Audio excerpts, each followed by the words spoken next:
Yo mga ka-rides, panibagong araw, panibagong adventure na naman. Ngayon, pupunta tayo ng Daang Katutubo View Deck sa Aguilar, Pangasinan. Isa sa mga pinakasikat na pasyalan ngayon. Grabe mga ka-rides, ang ganda ng tanawin dito. Perfect sa mga gustong magpahinga, mag-picture at mag-enjoy sa preskong hangin ng kabundukan. Kaya samahan niyo ako sa vlog na to at sabay-sabay nating tuklasin kung bakit trending ang spot na to.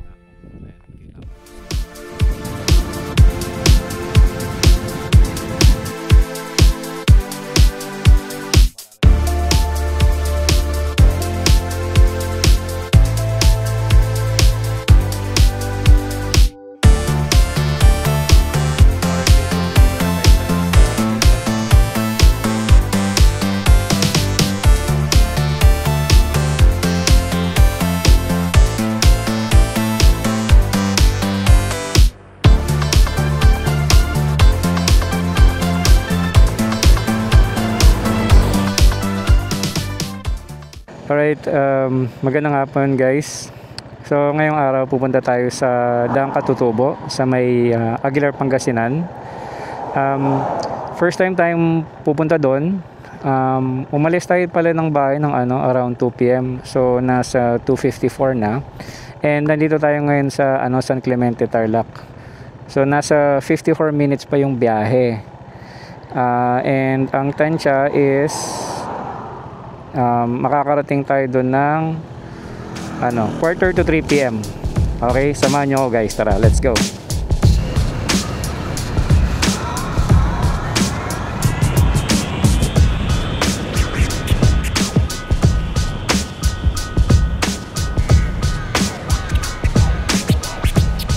Okay, nasa border na tayo ng Tarlac, Pangasinan. Ayan. Alright, so siya nga pala guys, first time ko palang mag-vlog ng hapon. Usually kasi nagbabiyahe tayo madaling araw or umaga, mga ganon. Tapos mga after lunch, tapos na tayo o babalik na tayo ng ng Tarlac City. So this time medyo nag-adjust tayo. Ang reason is meron kasing paparating na bagyo bukas linggo. So si Bagyong Uwan. So sana maging safe tayo bukas. And sana humina yung bagyo pag tumama dito sa atin sa Pilipinas. Ayun, so malapit na tayo. Excited na ako kasi first time ko lang mapupunta ng Daang Katutubo. Try natin tumamay dun sa may doon, sa may coffee shop doon. Ayan.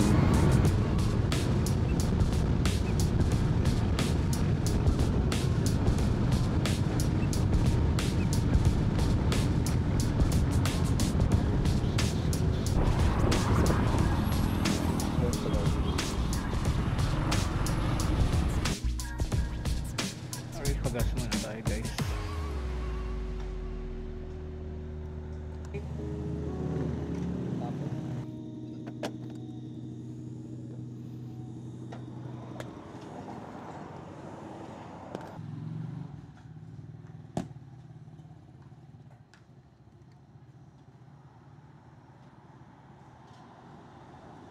Okay, let's go. Okay, nasa 26 minutes na lang pala yung biyahe. Nandun na tayo.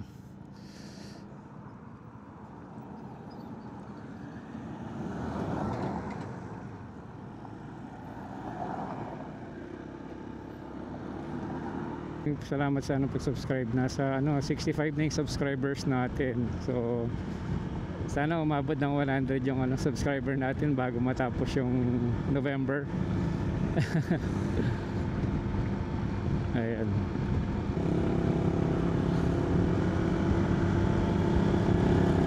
Oh, ang ganda talaga dito.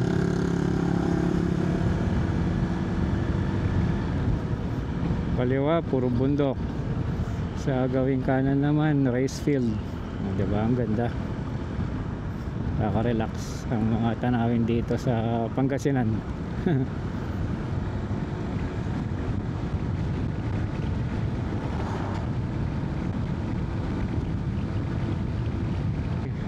liliko na pala tayo dito, pakaliwa.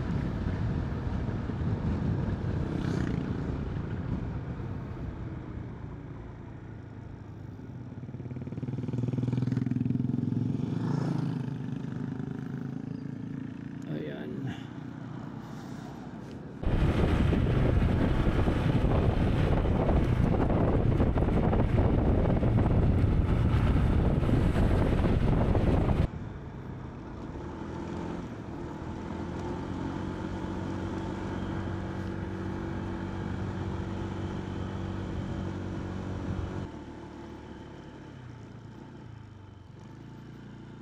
Ayan.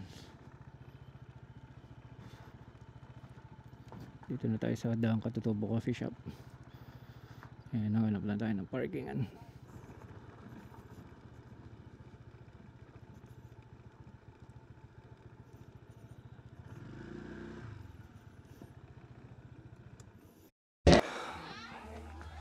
Alright guys, so nandito tayo ngayon sa sa Daang Katutubo. Kararating lang natin dito. Stopover lang tayo ng konti.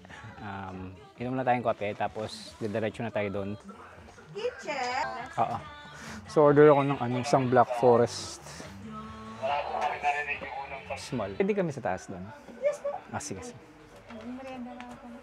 Ikaw, bala. Ito po ma'am, try niyo po yung sa amin ma'am. Combo 1, good for 2 person na po siya, 199 po. Meron na siyang pansisado, lumpiang gulay, chicken Shanghai, buchi, and chips po. So, order tayo ng ng kape tsaka konting merienda. Pagkatapos natin dito, didiretso na tayo doon. Okay, guys. Ganda dito.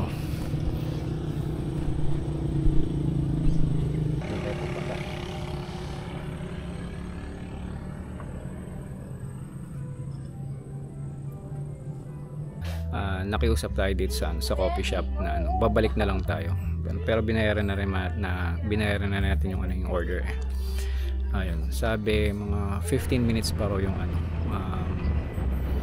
bago tayo makarating doon. So ayun, sasaglit lang naman tayo doon, tapos babalik tayo dito. Okay guys, let's go.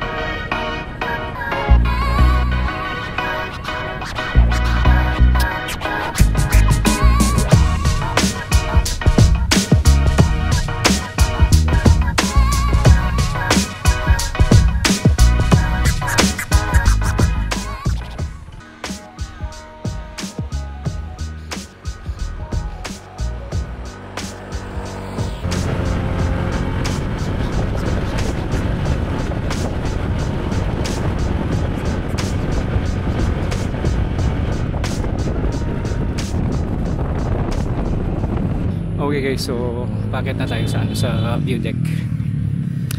Daang Katutubo view deck. Iniwan muna natin yung order nating pagkain kasi medyo tatakip silim na. So sandali, saan ba ang way? Mukhang doon yung daan.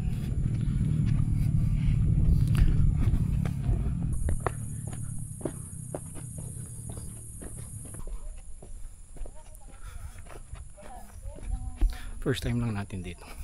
Nawalay. Ay, ano ba?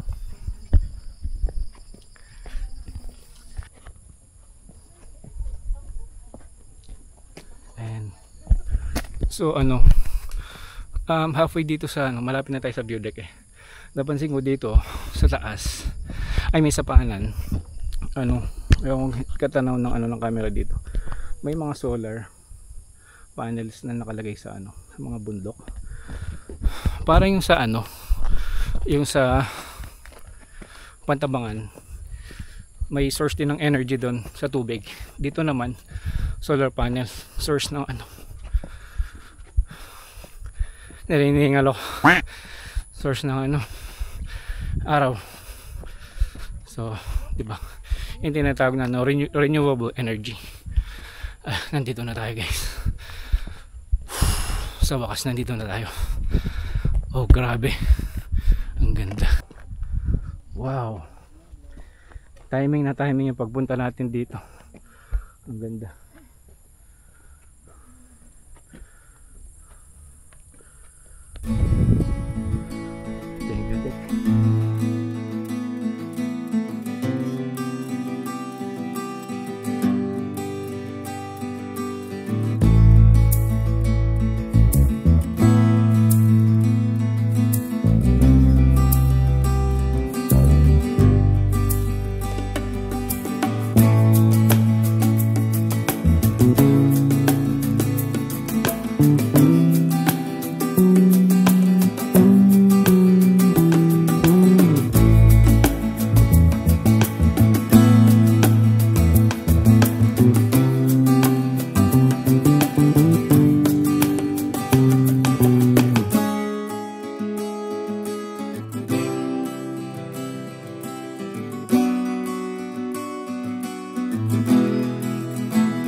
Nag-warning na kasing drone natin eh.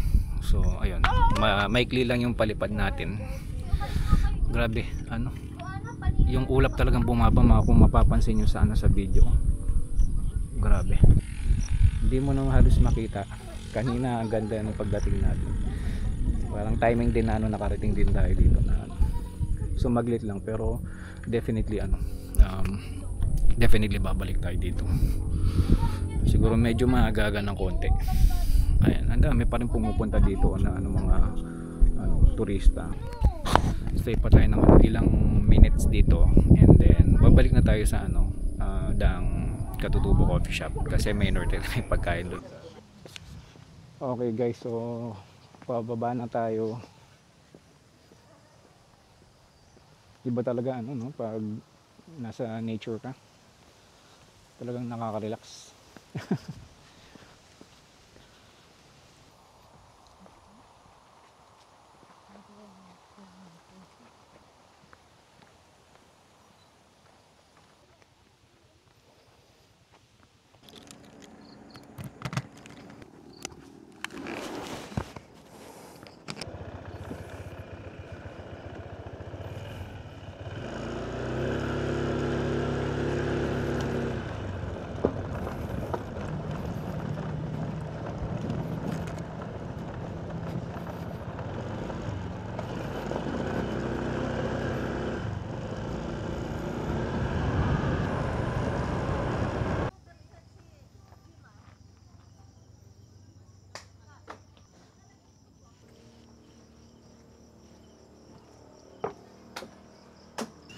Okay, so mga ka-rides, ano, pinaprepare na lang nila yung ano, yung pagkain. Anong oras na ba?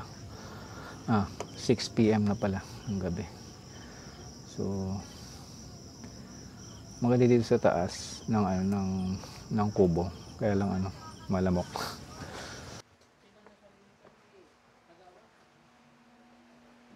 Okay guys, so ano, lumipat tayo ng pwesto kasi ano, malamok dun sa taas. Ayan. Tingnan niyo yung paligid dito. Ang ganda ng setup. Pina-off lang. Enough lang nila yung, ano, yung music. Ito yung in-order natin. So, meron pansit dito. Tapos, Shanghai. Yan. Marami na rin to. Magkano tong order na to? 199. Oh, 199 lang. Ano. Good for 2 person. Pero parang good for 3 siya eh.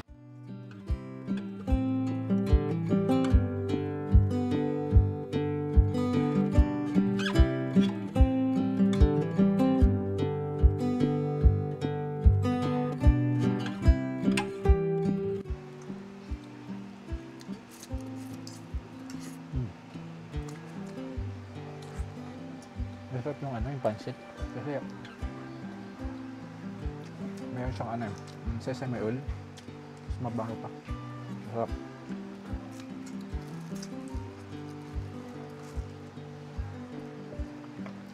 May kasi ako sa pancit.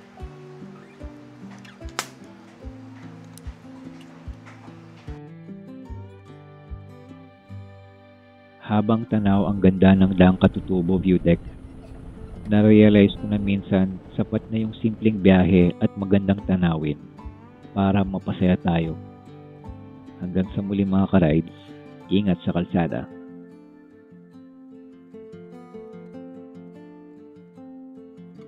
Alright, so mga ka-rides, so hanggang dito ko na muna tatapusin ang video natin sa araw na to. Kung gusto niyo ng ganitong mga klaseng videos, huwag kalimutang mag-like, comment, subscribe para lagi kayong updated sa mga weekly rides natin. Alright, so hanggang sa susunod. Maraming salamat.